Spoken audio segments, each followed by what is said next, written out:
የሚያጽናናኝ ነፍሴንም የሚያበረታታት ከኔ ርቋልና አለቅሳለሁ።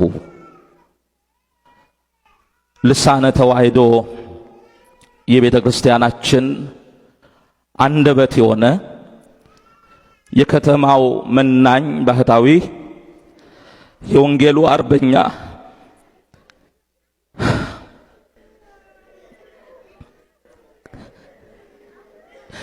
የሚነበብ መጽሐፍ ሲናገር የማይፈራ ለእውነት የቆመ በበረሃ በከተማ ቀንና ሌሊት ሳይደክም ያገለገለ ጀግና በቃ ደከመኝ አምላኬ ደግሞ ናፈቀኝ ብሎ መምህር ወደ እግዚአብሔር ሄዷል። ሞት አይቀርም። ሰው በረሃብ ይሞታል፣ በበሽታ ይሞታል፣ በመኪና አደጋ ይሞታል፣ በጦርነት በሰው እጅ ይሞታል። እንቅፋት ሞቶ እንሞታለን፣ መራቃችን ትን ብሎን እንሞታለን። ከመጣ አይቀርም። ግን ሃይማኖትን አጽንቶ ምግባርን አቅንቶ ለንስሐ የሚገባ ፍሬ አፍርቶ የአምላክን ቅዱስ ሥጋና ክብር ደም ተቀብሎ ተዘጋጅቶ መሞት ደግሞ መታደል ነው። ሞት እረፍት ነው። ሥጋችንን ነው የሚገድሉት፣ ነፍሳችንን የት ያገኟታል? ሥጋችሁን የሚገድሉትን አትፍሩ ይላል። ነፍሳችሁን መግደል አይቻላቸውም እና ይላል ቃሉ የማቴዎስ ወንጌል ምዕራፍ 10 ቁጥር 28 ላይ። ስለዚህ ሥጋችንን የሚገድሉትን አትፍሩ፣ ይልቅ አምነን እንሞት። እግዚአብሔር ለሁላችንም ጽናቱን ይስጠን።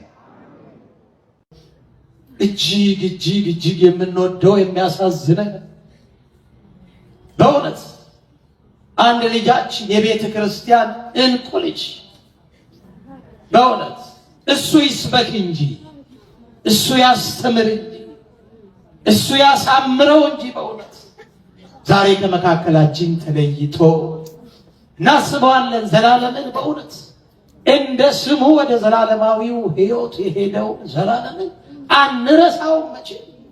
እሱ ይስበክ ያስተምር ያሳምረው እንጂ በእውነት አናለቅስም። ወደ ሕይወት ነው፣ እረፍት ነው፣ ወደ ቅዱሳኑ ነው የሄደው እሱ። በእውነት እናስበዋለን እንጂ አናለቅስም። ስለ ራሳችን ነው የምናለቅሰው። አዎ ቤተ ክርስቲያን ታዝናለች፣ እናዝናለን። እንዲህ አይነት ልጆች ስታጣ እንቁ የሆኑ ተሸሽጎ የኖረ እዩኝ እዩኝ ሳይ ተደብቆ የኖረ ዘመኑን በሙሉ ወንጌል ሲሰብክ የኖረ ልጅ በእውነት ዛሬ የጻድቁን እረፍት በምናስብበት ቀን የእሱንም እረፍት እናስባለን። ዛሬ በእውነት እግዚአብሔር በቅዱሳኑ አጠገብ ያሳርፈው፣ በቅዱሳን አጠገብ ያሳርፈው። አንረሳው፣ በልባችን ይኖራል፣ በልባችን ይኖራል። የከተማው መናኝ ባህታዊ የወንጌሉ አርበኛ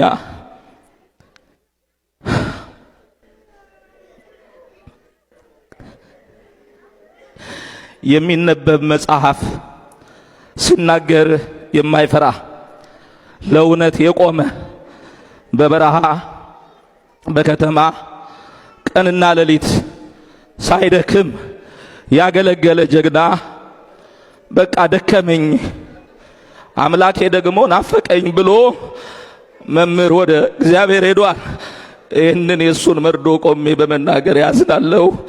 አባቴ መንገድ መሪ ነው ለኔም በዚህ ደብር ላለን በመላው ዓለም ላሉ ኦርቶዶክሳውያን አጽናኝ አሌንታ የድሆች አባት ብዙ ድሆችን ተሰውሮ የሚመግብ ወላጅ አልባ ሕፃናት የሚያሳድግ እሱ እየራበው ሌላ የሚያጎርስ መምህራችን መምህር ዘላለም ወንድሙ ወልደ ሰማዕት ወደ አምላክ ወደ ክርስቶስ ሄዷል። ስለዚህ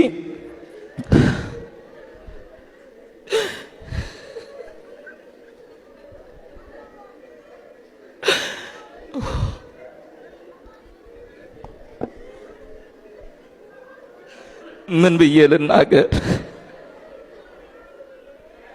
ይሄ የቤተ ክርስቲያን ሐዘን ነው። የቤተሰቡ፣ የጓደኞቹ፣ የባልንጀሮቹ ብቻ አይደለም፣ የኢትዮጵያ ኦርቶዶክስ ተዋሕዶ ቤተክርስቲያን ሐዘን ነው። እስቲ እሱን ፎቶ ስክሪን ላይ አውጡት። እቺ እሱ የሚቆምባት አውደ ምሕረት ናት።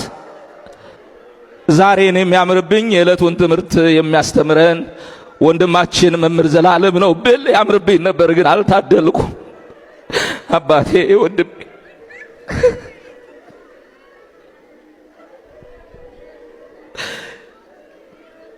የሚገርመው ቀኑ ሲደርስ እመቤታችንን ሊሰናበታት ከደጇ ተሰናብቶ ሊሄድ እዚህ ነው የመጣው።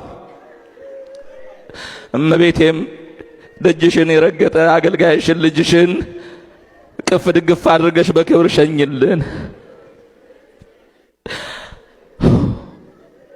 ስክሪኑ ላይ የሱን ፎቶ አውጡት።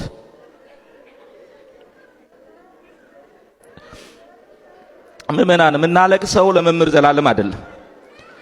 መምህር ዘላለም በኖረበት በእድሜ ዘመኑ ከእድሜው በላይ ትልቅ ስራ ሰርቶ የሄደ ነው። መኖር ትርጉም የለውም። ማቱሳላ 969 ዓመት ኖረ ይላል መጽሐፍ ቅዱስ።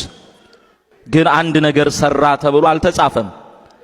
መምህር ዘላለም እያመመው እየደከመው ደከመኝ ታምም ያለው ሳይል ህመሙን በውስጡ ይዞ ሌላ ሰው እንዳይጨነቅ እጅግ መልካም በጎ ስራዎችን ሰርቶ የሄደ ወንድም ነው።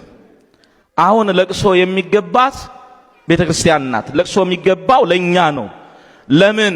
አንደበቷ ነው የተዘጋው። ነገስታቱን፣ መሪዎቹን፣ ሌሎቹን ሳይፈራ እውነት የሚናገር ክብር ከሰው የማይፈልግ እንደተደበቀ ኖሮ እንደተደበቀ ጥሎን ሄደ።